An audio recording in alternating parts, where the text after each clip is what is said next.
Bank, Iowa, on Thursday morning from HCDA, or not HCDA, Humboldt Economic, and also, oh, that was the week before, okay. Yeah, they're still discussing, we had a lot of discussion on the daycare yet. They offered to help pay for some of the permitting things that they have to go through to get the fire marshal to come in and take a look at the building, and, you know, whenever you deal with a fire marshal, it's a problem, seems like, because they can always find things that you don't expect. So that's moving along, but our Saviors, that's in the basement, isn't it? Mm-hmm. You know, so, that would be, I know, a great help to a lot of people in the county to have a little more daycare available, so that was one of the bigger issues that we discussed. And, I'll just kinda leave it at that. The 16th, I had a Central Iowa Juvenile Detention Center.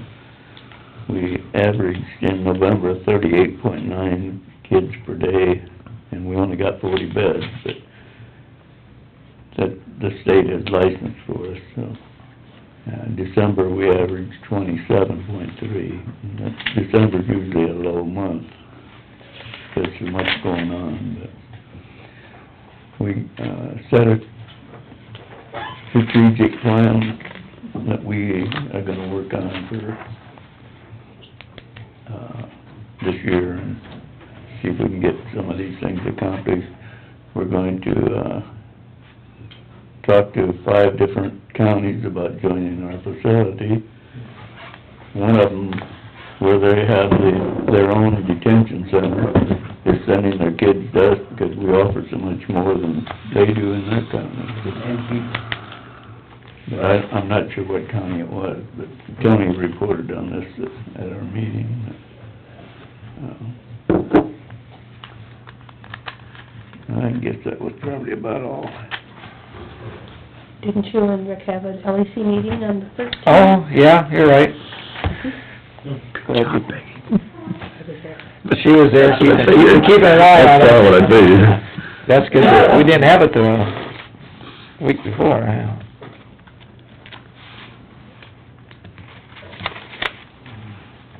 How about you, Harlan, what'd you have with your sleeve? Okay, on, what day was it, the 16th?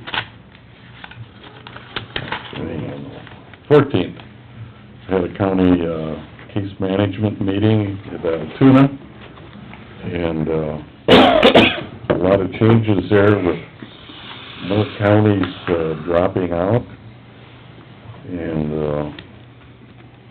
so Emmett County's gonna drop out, and Page County's gonna drop out, so we lost 2 board members there.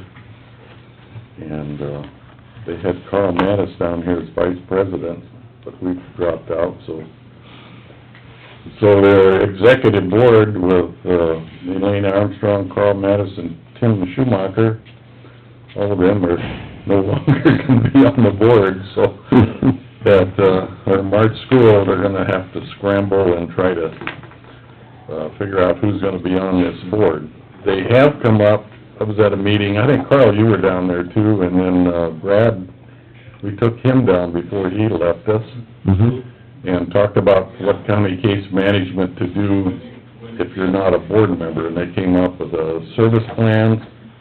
So if you want them to do file review, or, budget your, a billing audit, training, so forth, they got a fee schedule. So, they'd have come up with that, and we basically looked at that in the pamphlet here to put out. So, I think that will help. And then, on Friday, I had an ISAC board meeting, and tying into that, Russell Wood, as you all know, is, on the ISAC board with this mental health, represents, that group. And he talks like the way the legislature is leaning, they're gonna basically privatize all of that, so this whole thing might go away by the end of the year. So, a lot of changes going on there. At the ISAC board meeting, swear in new officers. Peggy moved up to second vice president. Melvin Hauser is the president this year. We had a presentation by the Veterans Affairs group. We've been working on this for probably, about 2 years now, that they first approached the ISAC board. And they had to change their bylaws a little bit, so it would be compatible with ISAC. So at the spring school, there'll be a resolution to allow the Veterans Affairs people to be an affiliate of ISAC, which kind of makes sense. And the other thing, I guess, of interest was the we put in the fall. We were approached at the board meeting to make some videos about what ISAC does. And they presented the first video about road use tax fund and the need for it. And hopefully if we can get the TV to work here after a board meeting, I'd like to show that. I thought it was a very well done video. Got the point across very well. They're working on one for mental health, and what's the third one? I forget now what it was. I do But too. they showed They us did show. the mental health one, and that wasn't really, I thought it was too complicated or whatever, they're throwing too much stuff up there to try to, you wanna have it like Keep it simple. a minute and a half, 2 minute, and to be concise and get your point across. It looked a little, it was, your,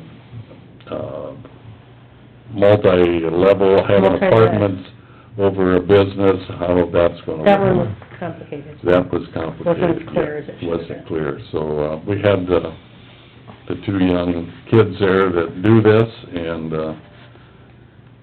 it was interesting. Rachel's kind of the go-to girl on that down there. She's very capable, and it went well. So, they had like the county engineer from Hamilton County spoke, and Bill Peterson, and Yeah. so forth, so thought it was very good. Other than that, I think it was about all of real interest, I thought, at the board meeting. Unless you got anything to add. No, I think he covered it all. That was it, Carl. Okay, I was also down at Altoona on the 14th and 15th of January. We had the new officers school. Had to help out a little bit. The first day, we had a general session for all the elected officers and non-elected officers, like sheriffs and conservation people, the whole gamut. I think there's about 13 of them all together, 30 different groups. Many county elected and non-elected. We had a lot of general sessions that day, some good speakers, general information, just how they all work together and this kind of thing. The second day, we broke down into divisions based on whatever you, like treasurers went to their meeting, reporters went to their meeting, supervisors went to our meeting. I expect probably, I would guess that maybe half the people in attendance were old and half the people were attorneys and half the people were new. And they really had some good sessions. I gave you guys this morning a little sheet of what happened in the supervisor's session. They had a half-hour PowerPoint from each of these different presenters, from all their different associates, and they ran out of time. People just kept asking questions. No, we've gone to meetings where they had a round table at the end and people disappeared. We still had people around there at the end of the day at 4:30 asking questions, so it went over real well, I think. I would encourage you, even though you're a retread like me, they have the officers training, new officers school every other year. Mhm. You get a chance to go down to that sometime. We forget a lot of things that we're supposed to know, and I thought it was really worth the chips. Driving home then on Thursday afternoon, I got thinking, who did I talk to? I could count up 23 different counties for somebody I had conversation with, either at dinner or in a meeting or on a committee, and you learn a lot just from rubbing shoulders with the other people. So that was kind of enjoyable. And I did give you a whole bunch of junk there this morning. One of the things we had on open meetings law, and they have a new manual out. Yep. You gave us copies. That was the extent of mine, Peggy. You have anything to add to your meeting that Harlan didn't cover yet? No, I think you pretty much covered it. I got one more thing I wanted to talk about, with the, Des Moines Water Works, threatening to sue. Bill Northey is, coming up to SAC in Calhoun County Tuesday to, meetings with the county officials and he's going to Buena Vista County Wednesday morning at 8 o'clock at Kings Point. Kings Point. I plan to go to that Wednesday morning, and John Torbert's got other commitments, so he can't go to any of them, so I told him I'd go to at least one of them, and then we got an IDDA board meeting the 28th, I think it is, to discuss what's going on, so should be interesting to see what Northey has to say. You know, the other day, they had a piece on the news where the state got, $3.5 million from the feds for water quality and projects, so, but I mean, that's a drop in the bucket to what's really needed, so, I think that'll be an interesting meeting with those, county farmers. There's a lot of questions out there and no answers yet. It seemed in the paper where the governor came out kind of chastising those Yeah. things and doing it the wrong way. Yeah, kind of pitting city against rural people. Agriculture's a big part of Iowa, so, All right, we're up to 9 o'clock. Mr. Jacobson, front and center. What do you got for us this morning? Morning. 2 orders of business. First order is approve extra work order number 4 to Rognus Brothers Excavating, and it's on one of the projects. We had them all tied, so there's really 3, but it's on LC 390264. And what we did after we staked that project, and after he opened up the hole and cleaned both sides, we moved the one end of the box to the south end of the box east about 7 feet, and it caused a little bit more dirt to have to be pulled out than what we originally had on the plans. Thus, the extra work order for $276.80.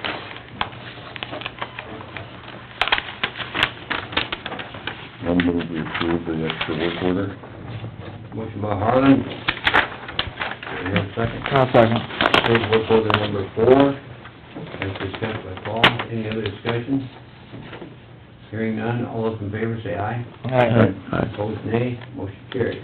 With that extra work order, and it's been, excess of 30 days past the, payment of, what we thought was the final payment, I'm proposing with voucher number 5 to pay all remaining, retainage except $1,000 that we're gonna hold, $1,000 on some leveling some spoil on the project down here on, 2909 up north of the old landfill.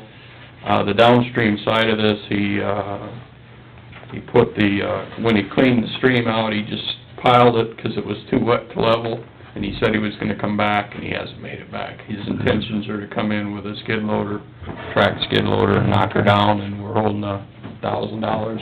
That'll be enough to get his interest to come back? Right. Okay. Yeah, All right. that'll cover your costs if you don't. Yep, and that's the biggest thing, is to get somebody to come back and mobilize to get in, but it amounts to a skid loader to knock it down. Yeah. So, I think 1,000 should be more than reasonable. I said it's probably a $500 deal, let's make it 1,000. Yeah. Yeah. So your request in this work order would be $8,317.08.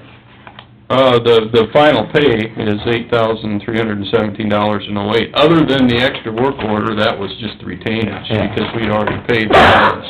Other than adjust the quantities there for plus $276.80 with this work order, the only thing that remained on this was retainage. Okay. So, we're in essence completing the project, filing it out, and so that the only thing we have to do is to pay $1,000 out when he... Next spring. Yep. Yeah. Okay, I'll make a motion to approve voucher number 5 to Rognus Brothers. I'll second it. Motion and second. Second, Jerry, to approve voucher number 5. Other discussion? Hearing none, all those in favor say aye. Aye. Opposed, nay. Motion is carried. I will need a signature, I'm gonna pass this back through these guys first. The roads are getting treacherous as we speak. The northern end of the county must be a hair colder than it is here. It's partly frozen in the parking lot as it's raining, and partly not. But in the northern end, it's all frozen. So we're sanding, and travel is not too good up there. We have construction continuing with the power lines, and we have some roads in tough shape. I don't know what we're gonna do with it. We're trying to, our only recourse is to shut the road down. But when you run multiple concrete trucks over a gravel road at 40-plus degree weather, the It makes road it goes mushy. in a hurry and hurry. And I'm not sure what the answer is. I hope we're not ending up trying to rock something and partially frozen, but I don't know what other recourse we have here before long. Short of closing it, and then when I close it, I guarantee you'll get phone calls. Oh, yeah. Which road is this that's getting tough? Probably the worst part is Q and 150th. Q is the gravel road just east of Foster Bridge running north 2 miles. Yeah. And then the east-west stretch right in front of Kellner's from that going west. Okay. It's tough, and it's... That gets some feed trucks down that road too, doesn't it? Yeah, there's one ranch on it. That's what I thought. Sure. But I don't know, they're acting like they wanna work with us, telling me one thing and what I'm observing, Something different? well, at times it is, and I have a discussion. They could not work in the field here a couple of weeks ago because it's too muddy, so they worked on the ones right off the road. Hello, what's the difference? Uh-huh. I said, a newsflash, if you can't work in the field, you probably can't get on the road either. Yeah. But I have, yeah, anyway. Paul, another, you made a comment to me once this week, some other heartache you had with part of the snowmobilers. Well, the snow Tell us groomers. about that. We were putting together what it cost us to run the roads after the roads were clean.